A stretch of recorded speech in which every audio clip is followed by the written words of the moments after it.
AITA for refusing to go on a family trip unless they disinvite my nephew's friend? I'm a 43-year-old dad to my amazing daughter, Emily.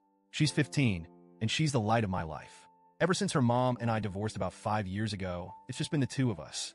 We have a close bond, and she's grown into such an incredible young woman. She's smart, funny, and unapologetically herself. She'll proudly tell anyone who asks that she's a nerd, and she means it in the best way. Anime, Star Wars, gaming, cosplay, you name it, she's into it. Being herself hasn't always been easy for Emily. Kids can be cruel, and she's dealt with her fair share of bullying over the years. Middle school was especially rough, but she toughed it out. High school started off a bit better, until Jeff entered the picture. Jeff is 16 and, unfortunately, happens to be my nephew's best friend. He's also Emily's absolute worst nightmare. I don't throw around words like bully lightly, but there's no other way to describe Jeff. It started small, as these things often do. He'd call her names in passing or make fun of her interests.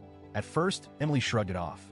She told me she could handle it and even laughed about it, saying, "It's not like I haven't heard it before, Dad."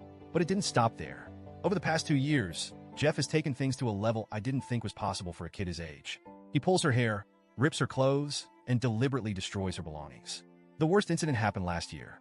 Jeff stole Emily's backpack during lunch and threw it into a toilet in the boys' bathroom.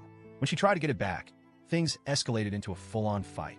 Both of them got suspended. When I picked her up that day, she tried so hard to act tough, but I could see how broken she was.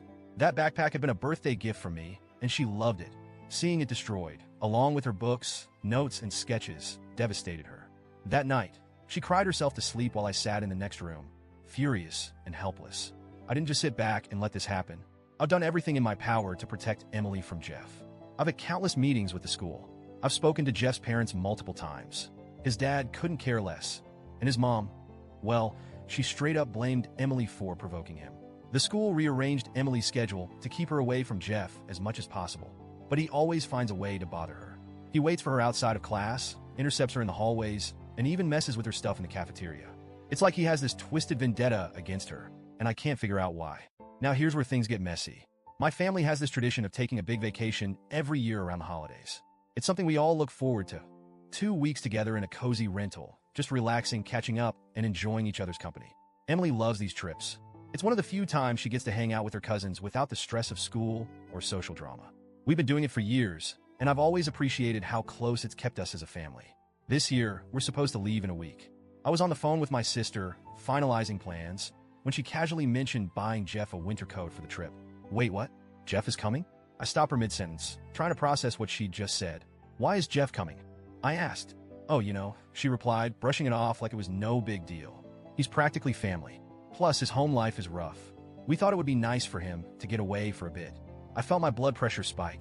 Emily and I aren't going if Jeff is coming, I said flatly. My sister was stunned.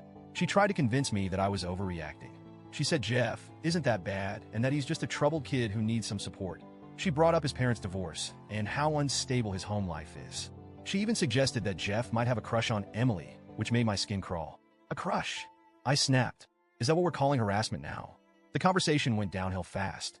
She accused me of being selfish and said I was punishing Jeff for things that aren't his fault. I reminded her of everything he's done to Emily. The name-calling, the destruction of her belongings, the fight that got her suspended. Her response? I know, but Jeff needs this. Jeff needs this? What about Emily? Does she not deserve to feel safe and happy on what's supposed to be her vacation too?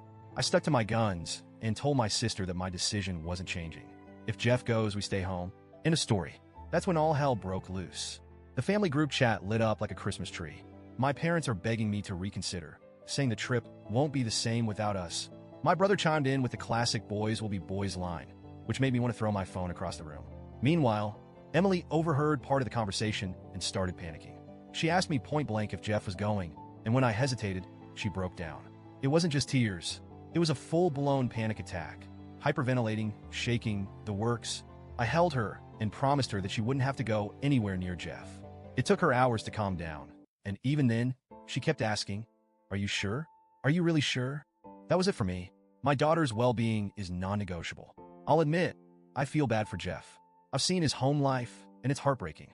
His dad barely acknowledges his existence. And his mom, well, let's just say she's not exactly nurturing. No kid should have to grow up like that. But at the same time, why does Jeff's need for a break trump my daughter's need to feel safe? Why should Emily have to spend 2 weeks trapped in a house with her bully just so Jeff can have a nice vacation? My sister and parents don't seem to understand this. They're treating me like I'm the Grinch, single-handedly ruining Christmas. But in my eyes, this isn't about tradition or family unity. It's about protecting my daughter. So, Reddit, AITA?